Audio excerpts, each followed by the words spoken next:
CATV is proudly presented by Toyota. Michael, first blood to Australia in the Commonwealth Bank Ashes series, winning the first test by 381 runs. What did you make of the first test?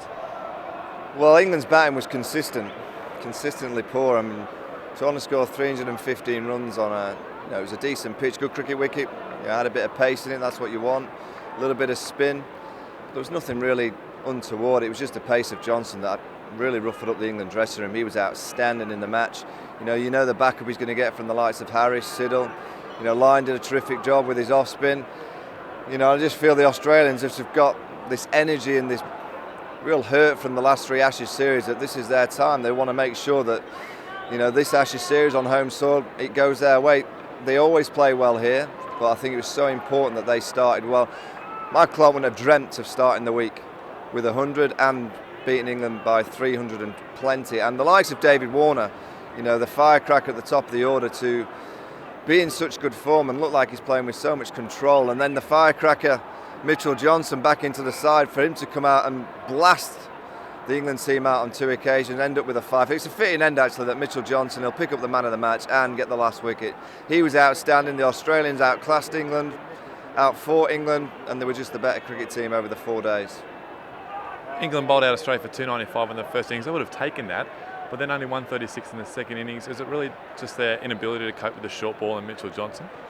Well, you look, just further back from that, 130 for 6 the Australians were on day one. I think we all had the feeling of deja vu. Here we go again. This Australian batting lineup can't get big scores. And then that partnership, Haddon and Mitchell Johnson, I think Haddon has been terrific in this game, in both innings with the bat. Behind the stumps, he's taken some nice catches. He's the engine for the Australian team, and he's a little fighter. So it's good that he's back in form and really leading from the front for the Australians. I just look at the England batting lineup, the top 7. There's some real issues there. For the first time in his career, Jonathan Trott's got a question mark about facing quick bowling. Kevin Peterson, he'll perform throughout the series. He'll produce an innings or two, which will change the momentum of the match.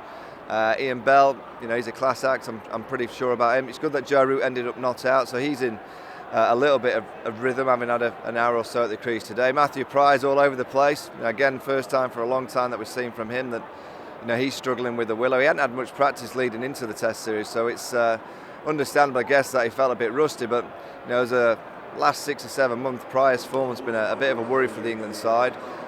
They've got a lot of soul searching to do when you get hammered like this, and you know that you've underperformed and you've let yourselves down. You have to do a lot of soul searching, but the England side have a habit of bouncing back. They bounced back from that defeat at the Wacker in 10-11. They bounced back from a heavy defeat in Ahmedabad last year in India and won that series. So they do have it within the 4 walls of the dressing room to show character and fight, but it's going to be tall order if Big Mitch keeps flinging them down at 95. Is it time for panic for Andy Flower and Alistair Cook? Are there changes in Adelaide? No, I don't see any changes in terms of formation. I think if Bresnan's fit, he'll come in possibly for Chris Tremlett. I don't see after one game that you make drastic changes. I think we all understand that Jonathan Trott in Adelaide will be under the spotlight. I'd keep him at 3 for that game, flat wicket. But if he keeps getting out to the left armers, and in particular the fashion like he got out here, that would have to be looked at.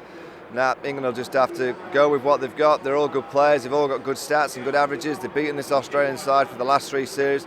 You don't win an Ashes series after one game, but you can certainly go a long way to making a lot of inroads into the opposition dressing room, and I think Australia have done that.